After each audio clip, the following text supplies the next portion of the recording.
पहले महापुरुष अच्युतानंद जी ने उनकी एक मालिका पुस्तक है उड़ीसा में, जगन्नाथ जी की परंपरा में ये पुस्तक है। उस पे सदगुरु निगमानंद जी के बारे में जो लिखा था वो आज धीरे धीरे लोकलोचन में आ रहा है, सबके नज़र में आ रहा है और वही होता जा रहा है। सदगुरु निगमानंद जी उनके पिछले जन्म में ब्रह्मानंद गिरी एक बहुत बड़े तंत्र सिद्ध थे। ब्रह्मानंद गिरी की जीवन में उनके जब ब्रज गोपाल के रूप में वो पैदा हुए थे और उनके साथ उनके परिवार के साथ बहुत मुग़ल लोगों ने अन्याय किया, उस अन्याय के में जड़ते हुए और जब उनकी माँ से उनकी मुलाकात हुई एक अप्रीतिकर परिस्थिति में, और माँ ने उनको ये समझाए कि बेटा देखो, ये जो पूरी धरती है, ये जो दुनिया है, ये संसार में जो भी होता है, ये सब महामाया का खेल है। तो ब्रज गोपाल ने तभी प्रतिज्ञा किए थे, जो महामाया ने आज एक माँ और बेटे की दूरी को एक दूसरी दर्जा दिया है, उस महामाया को जब तक मैं अपने पत्नी के रूप में नहीं पा सकता हूँ तब तक मेरे जीवन में शांति नहीं है। और उन्होंने बड़े घोर तंत्र साधना किए और तंत्र में सिद्धिलाभ किए। आज वो जगह बांग्लादेश में है। तंत्र में सिद्धिलाभ करने के बाद जब माँ आए और इनको वर याचना किए तो इन्होंने बोले तुम मेरे पत्नी बनो। तो महाशक्ति ने उनको बोले कि देखो, इस जन्म में ये संभव नहीं है, मेरे स्वामी होने के लिए, मेरे पति होने के लिए आपको एक दूसरे जन्म लेना पड़ेगा। बट ब्रह्मानंद गिरी उसको माने नहीं, बोले चाहे कुछ भी हो, मेरा वही कामना है। तो माँ ने बोले अच्छा कुछ भी तो मुझे ऐसे देना पड़ेगा। तो जिस पत्थर में ब्रह्मानंद गिरी साधना कर रहे थे, उन्होंने माँ को बोले ये पत्थर सर पे लेके मेरे पीछे पीछे आओ। तो ऐसे इनकी पिछले जन्म में ये ऐसे इतने बड़े तंत्र सिद्ध थे। तो उस जन्म के बाद जब पूरी तरह से उन्होंने माँ को अपने पत्नी के रूप में नहीं पाए थे और माँ ने उनको यही प्रतिज्ञा किए थे कि आपकी अगले जन्म में आप मुझे प्राप्त करोगे। तो अगले जन्म में जब ये नलिन कांत बन के पैदा हुए, भुवन मोहन भट्टाचार्य और माणिक्य सुंदरी देवी की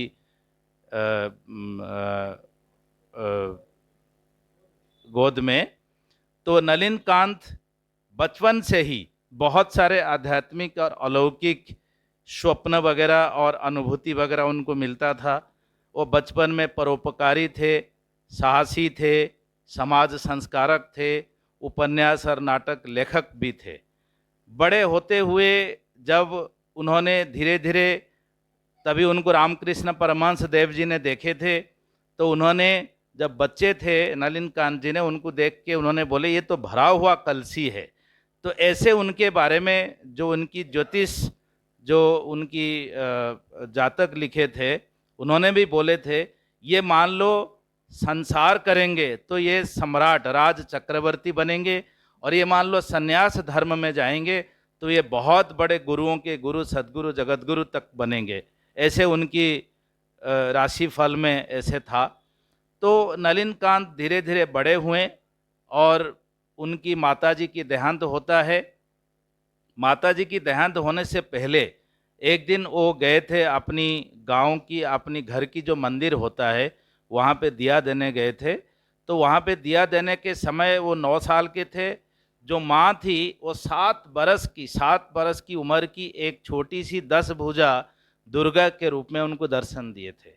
तो दिया फेंक के वो माँ के पास डर के जब आए थे, माँ ने बोले थे देखो उनको डरने की कोई कारण है नहीं, जैसे मैं तुम्हारी माँ हूँ ऐसे वो जगत की माँ हैं।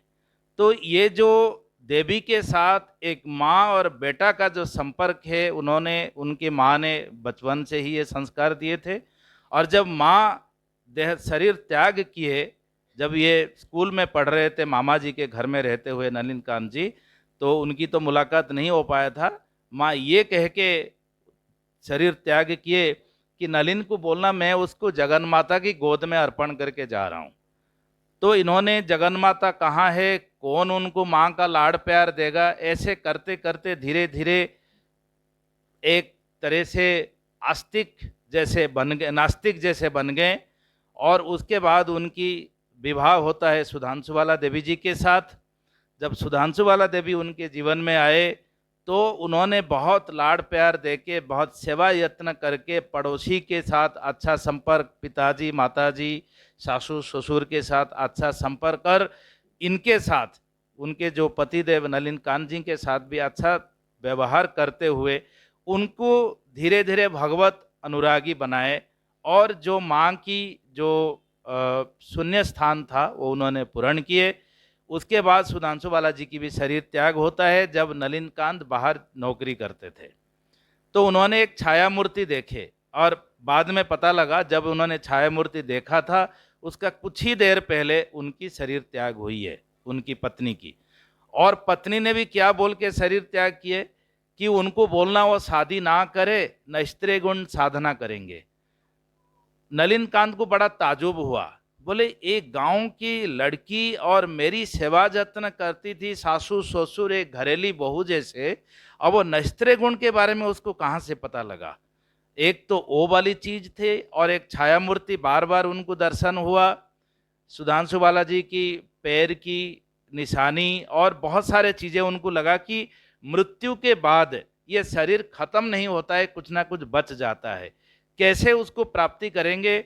वो ढूंढते ढूंढते मांद्राज गए, थियोसॉफी संप्रदाय में, वहाँ पे मीडियम के माध्यम से आत्मा को लेके बातचीत करने की कोशिश किए, उस पर भी उनका दिल नहीं भरा। फिर उनकी मुलाकात होता है स्वामी पूर्णानंद सरस्वती जी से।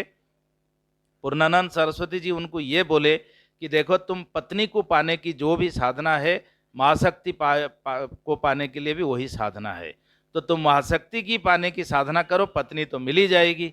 तो फिर महाशक्ति को पाने की साधना उनकी शुरू हुआ। जो सिद्धि उन्होंने पिछले जन्म में किए थे वो साधना अभी से दोबारा शुरू हुआ, जब उनकी माताजी और पत्नी दोनों की देहांत हो जाती है।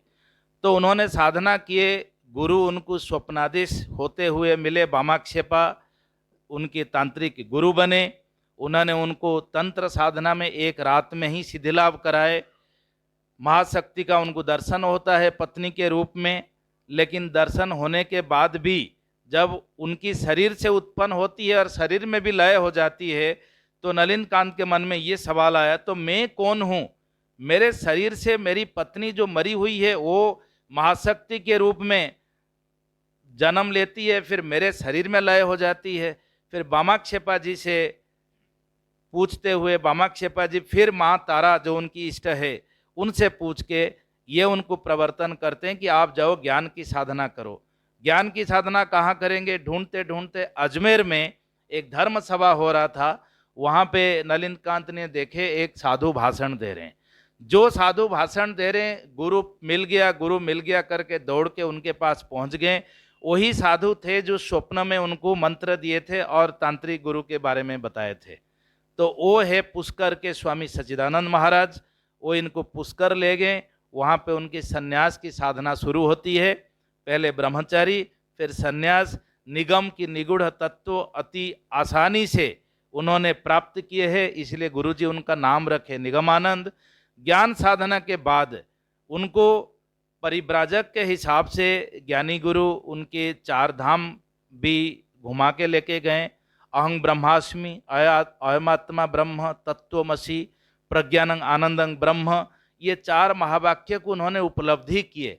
लेकिन उपलब्धि करने के बावजूद कभी कभी ऐसी छोटी मोटी घटना में जब उनकी दिल बहल जाता है, तब उनको ये लगा कि नहीं, ये जो ज्ञान मैंने प्राप्त किया इसको मैं कैसे शरीर में दृढ़ रूप में धारण कर सकता हूँ। इसके लिए ज्ञानी गुरु की आदेश में वो योगी गुरु ढूंढने लगे। योगी गुरु कहाँ मिलेंगे? ढूंढते ढूंढते कोटा जंगल में उनको एक भैरवी मिले। उन्होंने उनको कुछ पैसा देके बोले आप पूरब में जाओ, आपको योगी गुरु मिलेंगे। पूरब जाते हैं, परशुराम तीर्थ में अंबुबाची मेला में योगदान करते हुए उनकी तबीयत खराब हो जाती है। वहाँ पे सारे बाकी लोग छोड़ के चले गए क्योंकि बारिश की मौसम था। एक आदिवासी इलाके में जाके वो स्वस्थ होते हैं, वहाँ पे कुछ दिन रहते हैं। वहाँ पे एक पास में जंगल था, उस जंगल में एक दिन गए थे और रास्ता मिला नहीं उनको वापसी का, तो एक बड़ा सा पेड़ के अंदर वो छुप गए। जब सुबह देखें तो नीचे एक कौपिनधारी सन्यासी बैठे हैं और वो चिलम लगा रहे हैं। ये जब नीचे उतरे ज्ञानी गुरु, तो उन्होंने बोले थे ये बच्चा कभी निर्विकल्प प्राप्त करेगा तो मेरे पास भेजना। तो निगमानंद जी ने सीधे गौरी माँ के पास गए। गौरी माँ बोले देखो मैं कब से तुम्हारा इंतजार कर रहा हूँ, ये वही माँ है जो उनको पिछले जन्म में बोले थे कि अगले जन्म में मैं तुम्हारी पत्नी बनूंगी। ये वही गौरी माँ तरह तरह की रूप में। तो गौरी माँ इनसे इनको प्रेम भाव संचार किए और इनको बोले कि आप अभी तंत्र ज्ञान योग प्रेम 4 साधना में सिद्धलाभ करते हुए सिद्ध सन्यासी हो, और जो मैं गुरुभार लेके आया हूँ ऐसे आप सिद्ध बन चुके हो। उसके बाद वो गारोहिल में जाके महाशक्ति के साथ कुछ दिन रहते हैं और महाशक्ति इनको बार बार ये बताते हैं कि आप जाइए गुरुभार लीजिए, और ये जो जन समाज है, ये जो भटके हुए हैं, इनको ज्ञान प्रदान करें, इनको मुक्ति का आस्वादन करें, इनको आनंद में सुख में कैसे रह सकते हैं उसकी रास्ता बताइए। बट गुरु निगमानंद बड़ी मुश्किल से राजी हुए। जब माँ के साथ उनकी चुक्ति हुआ कि जो उनका विरुद्धाचरण करेगा वो 3 जन्म में मुक्ति लाभ करेगा, जो उनके साथ रहेगा मरते दम तक उसका दोबारा जन्म नहीं होगा, वो क्रम उन्नति पथ में आगे चलता जाएगा, और जो कुछ साधन भजन करेगा उनकी बात को सही मायने में मान के चलेगा, उसका इस जीवन में इस जिंदगी में ही उसकी मुक्ति हो जाएगी। ऐसे चुक्ति जब उनकी माँ के साथ हुआ तब ये आके लोक समाज में जन समाज में गुरु के रूप में अपने आप को परिचित कराए। बहुत सारे शिष्य भक्त बने। असम बंगीय सारस्वत मठ स्थापन किए उन्होंने जोरहाट में। 5 विभागीय आश्रम स्थापन किए, मध्य बंगला, पूर्व बंगला, उत्तर बंगला, पश्चिम बंगला करके। फिर उसके बाद जीवन की शेष 14 साल पुरी में आके रहे, नीलाचल कुटीर में, जहाँ पे उन्होंने 1934 पे नीलाचल सारस्वत संघ का गठन किया, जिस नीलाचल सारस्वत संघ का पुणे एक शाखा है। नीलाचल सारस्वत संघ गठन करते हुए उन्होंने गृहस्थ भक्तों के लिए कैसे वो समाज में रह सकते हैं, अपने कर्तव्यनिष्ठ बन सकते हैं, आनंद में रह सकते हैं, परिवार में सुख शांति विराजमान करेगा, उसके लिए उन्होंने बोले कि आप आदर्श गृहस्थ जीवन यापन करो। और जो आदर्श गृहस्थ जीवन यापन करेंगे हफ्ते में एक बार आके संघ शक्ति की प्रतिष्ठा करेंगे, क्योंकि कलियुग में संघ शक्ति ही सिद्धि लाभ दिलाने में आसान है। और ऐसे शाखा संघ जहाँ पे 3 जने हो वहाँ पे एक संघ गठन करो, संघ शक्ति की प्रतिष्ठा करो और आपस में भाव की विनिमय करो। कौन क्या भाव प्राप्ति हुआ, कौन साधन पथ में क्या अग्रसर किया, कैसे कृपा अनुभूति लाभ किए, इसके बारे में चर्चा करो। आश्रम की कैसे संरक्षण होगा उसके बारे में चर्चा करो। और मेरा जो सबसे प्राण से अधिक प्रिय है भक्त सम्मेलन, उसकी भी आप इंतजाम करो, उसकी भी आप मतलब उसको सेलिब्रेट करो। तो आज जो पुणे सारस्वत संघ है, जो नीलाचल सारस्वत संघ की शाखा है, जो सद्गुरु निगमानंद जी ने 1934 में बनाए थे, आज ये एक भक्त सम्मेलन करने के लिए आगे बढ़ा हुआ है। ये वही भक्त सम्मेलन है जब ठाकुर जी 1934 पे नीलाचल सारस्वत संघ गठन करके फिर 1935 में स्थूल शरीर त्याग दिए। उन्होंने स्थूल शरीर इसीलिए त्याग दिए, उन्होंने बोले कि मेरा ये जो स्थूल शरीर है ये इतना शक्ति धारण नहीं कर पा रहा है कि मैं पूरे विश्व में एक प्रभाव लेके आ सकूं, इसलिए मैं सूक्ष्म में रह के ये काम करूंगा। लेकिन सूक्ष्म में रह के करेंगे कैसे, ये भक्त लोगों को पता है नहीं, क्योंकि जो गुरु धारा है, गुरु धारा आज तक यही था कि कोई गुरु बनते हैं, जब वो चले जाते हैं किसी और को गुरुभार दे के चले जाते हैं। लेकिन गुरु निगमानंद जी ने ऐसे नहीं किए। इन्होंने बोले कि मैं गुरु हूं, मैं तुम्हारा गुरु जैसे था मैं ऐसे हूं, तुम जैसे संग कर रहे थे, जैसे आपस में मेरी पूजा अर्चना कर रहे थे, ऐसे करो। उनको हजम नहीं हुआ। ये कैसे होगा? तो पहली बार जब 1936 में भक्त सम्मेलन हुआ पुरी में, जब उत्कल के कुछ भाई लोग जो ठाकुर जी को पहले पूछे थे, जब 1935 में वो गए थे कोलकाता और वहाँ जाके शरीर रक्षा किया और आए नहीं, तब उससे पहले उन्होंने पूछे थे ठाकुर आप सम्मेलन में आएंगे ना? तो ठाकुर जी बोले थे हाँ जरूर आऊँगा। ना कब आएंगे, ना 7 दिन पहले आऊँगा। तो जब पुरी में सम्मेलन हुआ, ठीक 7 दिन पहले एक शिष्य उनके थे दुर्गाचरण महंती भाई, उनको सपने में आए, बोले मैं आ गया। तो ये जो टूट पड़े थे कि गुरुजी तो स्थूल शरीर में है नहीं, हम कैसे सम्मेलन के आयोजन करेंगे, उनको एक हौसला आया कि नहीं, सम्मेलन हो सकता है, अच्छी तरह से हो सकता है। गुरुजी चाहते हैं और गुरुजी ने अपने वाक्य को निभाया। 7 दिन पहले आए, इसलिए उन्होंने फिर सम्मेलन में जोरदार लग गए और बड़ा अच्छा सम्मेलन हुआ। एक प्रोसेशन में ठाकुर जी जा रहे थे, गुरु निगमानंद जी ने, वहां पे कहीं पे एक धूप आया। जब धूप आया, उनकी श्री विग्रह से पसीना निकला। तो क्या करें, विग्रह से पसीना निकल रहा है, तो सबकी मन में जो विश्वास था कि गुरु जी तो आज स्थूल शरीर में है नहीं, लेकिन कैसे हम उनकी सेवा पूजा करेंगे। तो तब से एक बद्धमूल विश्वास आ गया कि नहीं, गुरु जी नाम रूप लीला और विग्रह, ये 4 के माध्यम से आज भी नित्य वर्तमान है। चाहे सम्मेलन करे, चाहे संघ पूजा करे, चाहे घर में गृहासन में पूजा करें, ठाकुर जी नित्य वर्तमान है और वो गुरु हैं। ये जो विप्लव है, ये जो नया चिंताधारा है, ये गुरु निगमानंद जी का चिंताधारा है। और ऐसे देखा जाए तो बहुत सारे चीजें हैं इनके बारे में बोलने। इनकी परमहंस प्राप्ति हुई शंकराचार्य जी के समक्ष में, समग्र साधु मंडली के साथ।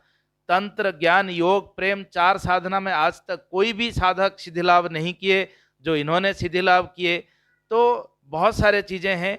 हमारा आज के दिन में यही काम है कि गुरु जी नित्य वर्तमान है, जैसे थे वैसे है, आगे वैसे रहेंगे। हम कैसे अपना तन मन प्राण धन देते हुए उनकी वाक्य को गुरु वाक्य समझकर उनकी आदेश प्रतिपालन करते हुए अपने जीवन में सुख शांति लाए, खुद सुख में चैन में जिए और दूसरों को आचरण के प्रभाव से प्रभावित करे, यही उनकी सीख है। इसी सीख को मानते हुए, इसी सीख को लेते हुए हम आगे बढ़ेंगे। जय गुरु।